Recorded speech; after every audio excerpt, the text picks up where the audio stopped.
Hello बच्चों। संस्कृत में जो आपका लास्ट टॉपिक था वो था संस्कृत व्याकरण, जिसमें हमने प्रत्याहार, माहेश्वर सूत्र और उच्चारण स्थल का ज्ञान प्राप्त किया था। बच्चों, आज हम संस्कृत गद्य पढ़ेंगे। संस्कृत गद्य में आपका जो फर्स्ट लेसन है वो है कवि कुल गुरु कालिदास है, यानी कि कवि कुल के गुरु कालिदास। बच्चों, आपको पता है कि कालिदास जी संस्कृत के सर्वश्रेष्ठ कवियों में से एक हैं। कालिदास जी कवि और नाटककार ही नहीं बल्कि संस्कृत भाषा के विद्वान थे। बच्चों, उनके जीवन परिचय के विषय में मैंने आपको एक सारांश भी सेंड किया है, जिसमें आपको उनके विषय कालिदास जी के विषय में बहुत अच्छी जानकारी प्राप्त हो जाएगी। आज जो मेरा टॉपिक है वो है हिंदी अनुवाद, यानी कि संस्कृत गद्यांश का हिंदी अनुवाद। देखिए बच्चों, इसमें एक संस्कृत का पैराग्राफ लिखा हुआ है, जैसे कि आप अपनी बुक में रीड करते हैं। वो मैंने पीडीएफ के रूप में आपको सेंड भी किया है, लेकिन मैंने यहाँ पर 2 पैराग्राफ्स लिए हैं, जिसका हिंदी अनुवाद मैं आपको करा रही हूँ। सब बच्चे बहुत ध्यान से पढ़ेंगे।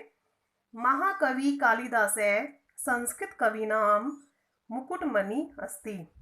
महाकवि कालिदास संस्कृत कवि नाम मतलब संस्कृत कवियों में। ठीक है बच्चों, ये कौन सी विभक्ति है इसमें? सप्तमी विभक्ति, यानी कि में। महाकवि कालिदास संस्कृत कवियों में मुकुटमणि, यानी कि मुकुटमणि मतलब मुकुट में मणियों के समान अर्थात श्रेष्ठ अस्ति मैंने है। महाकवि कालिदास संस्कृत कवियों में मुकुट में मणि के समान अर्थात श्रेष्ठ है। न केवलं भारतदेशस्य अपितु समग्र विश्वस्य उत्कृष्ट कविषु स एकतमो अस्ति। न केवल भारत देशस्य मतलब इसमें बच्चों इसमें षष्ठी विभक्ति लगी हुई है, यानी कि का की के।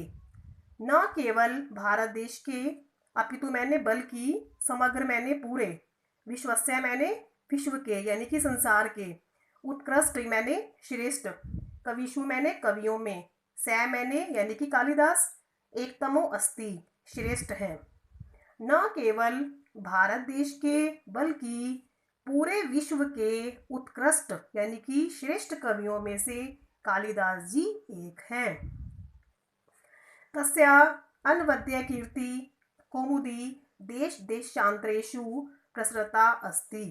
तस्य यानी कि कालिदास जी की, अनवद्य मतलब प्रशंसनीय, कीर्ति मैंने यश, कालिदास जी का प्रशंसनीय यश देश देशांतरेषु देशों में और देशांतरेषु विदेशों में प्रसृता यानी कि फैला हुआ अस्ति मैंने है। कालिदास जी का प्रशंसनीय यश देशों विदेशों में भी फैला हुआ है। भारत देशे जन्म लब्ध्वा स्वकवि कर्मणा देववाणी अलंकरण कुर्वाण स न केवलं भारतीय कवि अपि तु विश्व कवि रीति सर्वे आद्रियते। भारत देशे, बच्चों यहाँ पर भी सप्तमी विभक्ति है तो हम में बोलेंगे। भारत देश में जन्म लब्ध्वा मैंने लेकर, भारत देश में जन्म लेकर, अपने स्व मैंने अपने कवि कर्म से, भारत देश में जन्म लेकर अपने कवि कर्म से देववाणी यानी कि देववाणी मीन्स संस्कृत, देववाणी संस्कृत को अलंकृत करते हुए, स न केवलम वह न केवल भारतीय कवि के रूप में, अपितु बल्कि विश्व कवि के रूप में भी प्रत्येक जगह आदर से उनका नाम लिया जाता है या सम्मानित है। बच्चों, एक बार मैं आपको हिंदी और पढ़ाऊंगी अगेन। महाकवि कालिदास संस्कृत कवियों में मुकुटमणि के समान अर्थात श्रेष्ठ हैं। न केवल भारत देश के बल्कि पूरे विश्व के उत्कृष्ट कवियों में वह एक हैं।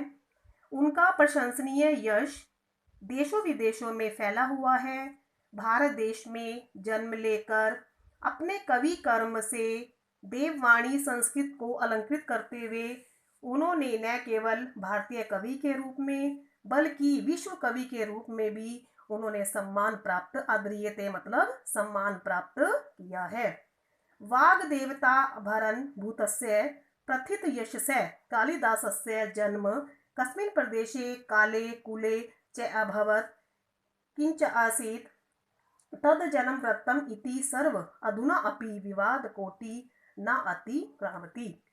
वाग्देवता, वाग्देवता मतलब वाणी, वाणी के देवता, वाणी के देवता के आभूषण स्वरूप प्रथित यशस्य, प्रथित मैंने प्रसिद्ध, यशस्य मैंने यश वाले, वाणी के देवता के आभरण मैंने आभूषण, वाणी के देवता के आभूषण स्वरूप प्रसिद्ध यश वाले कालिदासस्य, कालिदास जी का जन्म कस्मिन प्रदेशे, किस प्रदेश में हुआ, काले, किस, काले मतलब समय, किस समय हुआ, कुले मतलब वंश, किस वंश में हुआ, ये तद जन्म वृत्तम, उनके जन्म के विषय में ये जानकारी सर्वम अधुना अपि, आज भी विवाद कोटि न अतिक्रामति, आज भी विवाद मैंने विवाद कोटि मैंने वो विवाद की श्रेणी में आज भी आ रहा है।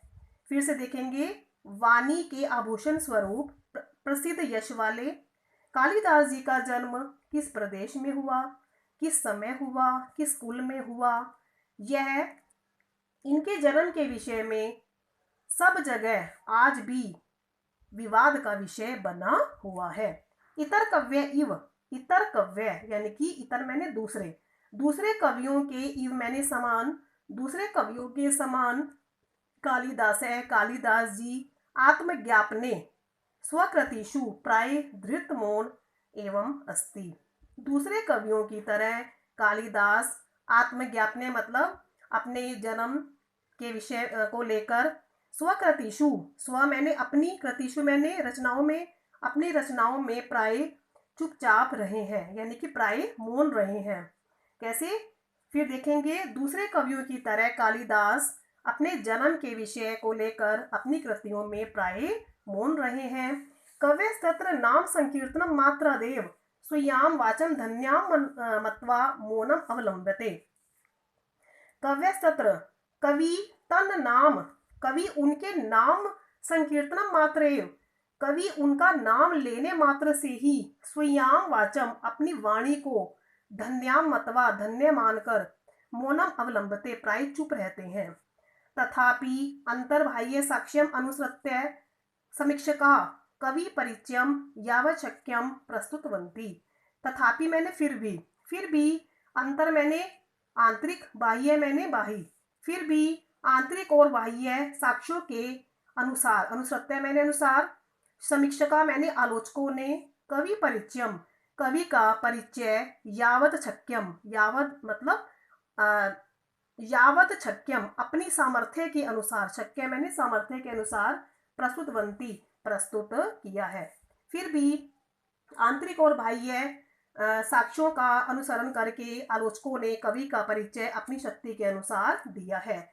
इस पैरे को फिर से पढ़ेंगे। वाणी के देवता के आभूषण स्वरूप प्रसिद्ध यश वाले कालिदास जी का जन्म किस प्रदेश में हुआ, किस समय हुआ, किस कुल में हुआ, उनके जन्म के विषय में आज भी यह विवाद का विषय बना हुआ है। दूसरे कवियों की तरह कालिदास जी ने अपने जन्म को लेकर अपनी रचनाओं में प्राय मौन धारण किया हुआ है। कवि लोग उनका नाम लेने मात्र से ही अपनी वाणी को धन्य मानकर प्राय चुप रहते हैं। फिर भी आंतरिक और बाह्य साक्ष्यों के अनुसार आलोचकों ने कवि का परिचय अपनी शक्ति अनुसार प्रस्तुत किया है। बच्चों, आप जो ये संस्कृत गद्यांश है इसे अपनी PDF में जो मैंने सेंड किया है लेसन, वहाँ से भी देख सकते हैं, यहाँ से भी देख सकते हैं, और मैंने आपकी सुविधा के लिए इसका हिंदी अनुवाद यहाँ पर लिखा हुआ है। और आप अपनी नोटबुक में भी सबसे पहले सारांश लिखेंगे कालिदास जी का लेसन का, और उसके बाद आप ये वाला जो पैराग्राफ है 2 पैराग्राफ्स इसे अपनी नोटबुक में करेंगे। पहले आप संस्कृत लिखेंगे, देन हिंदी अनुवाद लिखेंगे। Thank you.